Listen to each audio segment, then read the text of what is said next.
Hello everyone, hope you all are fine and doing well. उम्मीद करूंगा आप सभी लोग बहुत अच्छे हैं और फर्स्ट क्लास हैं। क्या आपने कभी सोचा कि क्या अपने झंडे को, मतलब जो भारतीय ध्वज है, तिरंगा है, जो हमारा ट्राई कलर फ्लैग है, उसे हम अपनी गाड़ी पर फहरा सकते हैं, नहीं फहरा सकते? आपने बहुत बार देखा होगा कि कई सारे लोग सेलिब्रेट करने के लिए, जश्न मनाने के लिए झंडे को, ध्वज को लगा लेते हैं गाड़ी के ऊपर। क्या वो वैलिड है या अनवैलिड है? क्या उस पर कोई कानून बना हुआ है या नहीं बना हुआ है? आज इस वीडियो के माध्यम से इन सभी चीज़ों के बारे में मैं आपको जानकारी दे दूंगा। क्या झंडा जो फहराया जाएगा वो हमारी राइट तरफ होगा या लेफ़्ट तरफ होगा, और किस तरीके से, किस कपड़े से बना होगा झंडा जो फहराना अलाउड है, परमिशन है। तो चलिए स्टार्ट करते हैं इस वीडियो को। देखिए, यहाँ पर लिखा हुआ है flag code of India 2002। Bharat सरकार के द्वारा सन 2002 में एक फ्लैग कोड बनाया गया, जिसमें ये दिशा निर्देश दिए गए कि व्यक्ति यदि झंडा फहराना चाहता है तो उसके लिए क्या क्या रूल्स एंड रेगुलेशन होने चाहिए।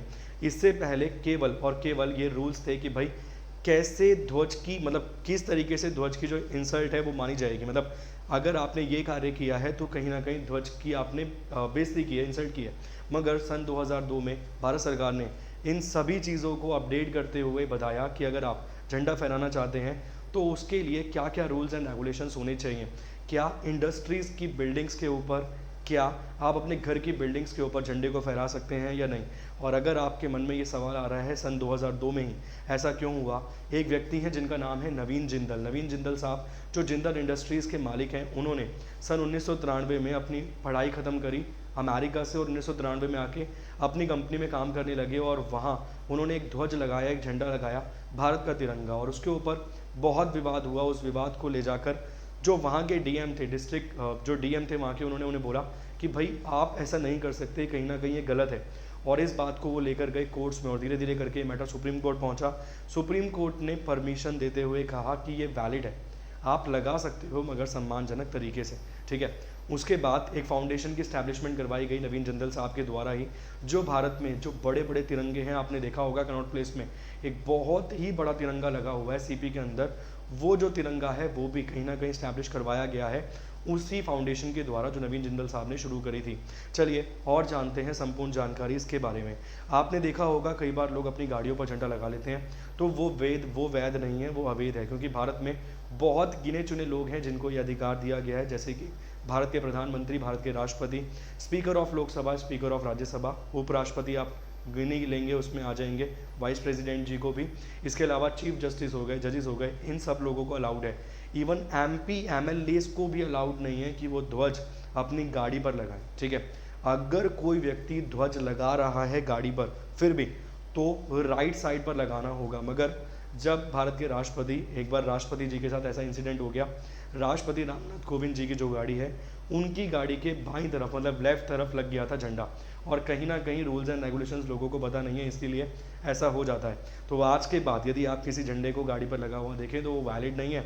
अगर उसने लेफ्ट साइड लगा रखा है तो बिल्कुल भी वैलिड नहीं है। अगर लगा भी रखा है तो कहीं ना कहीं उसका चालान किया जा सकता है। और ऐसे ही एक व्यक्ति था जो अपनी बाइक को पूरे के पूरे भारत के भ्रमण के लिए लेकर निकला था, और उसने ध्वज लगा रखा था, मगर उसने ध्वज लगा रखा था बैक पे, पीछे और लेफ्ट साइड पे।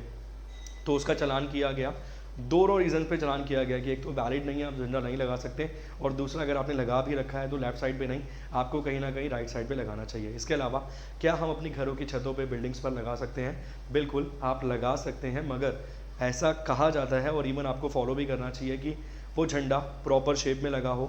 उसके साथ में यदि कोई झंडा लगा है तो वो भारतीय तिरंगे से ऊंचा ना हो, उसके बराबर हो या नीचे लगा हो। इसके अलावा जो आपका झंडा बना हो वो खादी से बना हो या फिर सिल्क के कपड़े से बना हो, और उसकी जो डायमेंशन हो बिल्कुल परफेक्ट हो, जो कि पिंग्याले वेंके साहब ने बनाकर दिया था ट्राई कलर झंडा। इवन उसमें जो रंग हो, जैसे आप देख सकते हैं कि ध्वज में जो रंग है अपना केसरिया रंग, सफ़ेद रंग और हरा रंग बिल्कुल बराबर डायमेंशन में दिया गया है। और जो अशोक चक्र बीच में लगा हुआ है उसमें भी 24 स्पोक्स हैं। जो 24 स्पोक्स हैं, 24 स्पोक्स हैं।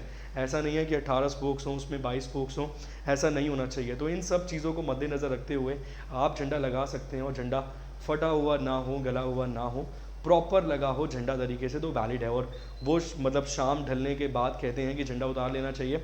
वो निर्भर करता है कि आप कितना सम्मान कर रहे हैं ध्वज का, राष्ट्रीय ध्वज का। इसके अलावा एक दो वैलिड पॉइंट और बनेंगे राष्ट्रीय ध्वज के संदर्भ में। जैसे कि आपने देखा होगा कि मैचेस होते हैं, इंडिया के मैचेस होते हैं, क्रिकेट मैच हो, चाहे वो हॉकी के मैच हो, चाहे क्रिकेट मैच हो, चाहे केवल अन्य मैचेस क्यों ना हो, या फिर कोई भक्ति भावना वाला दिवस हो, डे हो, उस दिन लोग झंडा लेकर जाते हैं, मगर कई बार वो झंडे पैरों में पड़े होते हैं, बिल्कुल नीचे ज़मीन पर पड़े होते हैं। वो गलत है तरीका। इवन वो झंडा जो बनाया गया है वो प्लास्टिक का नहीं होना चाहिए। इसके लिए तो सख्त परमिशन है कि वो मतलब सख्त उसके लिए स्ट्रिक्ट रूल है कि प्लास्टिक से बना हुआ झंडा नहीं होना चाहिए।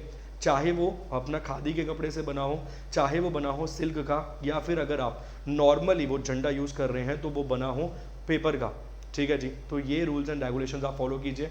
और अगर आपका झंडा आपने मतलब आपने ले लिया, आपको समझ नहीं आ रहा कि आप उसे कहाँ रखें, संभाल के रखें या क्या करें, आप उसे पर्सनली मतलब आप उसे एकांत में उसे अगर आप डिस्ट्रॉय करते हो तो वो ठीक है, वो वैलिड है।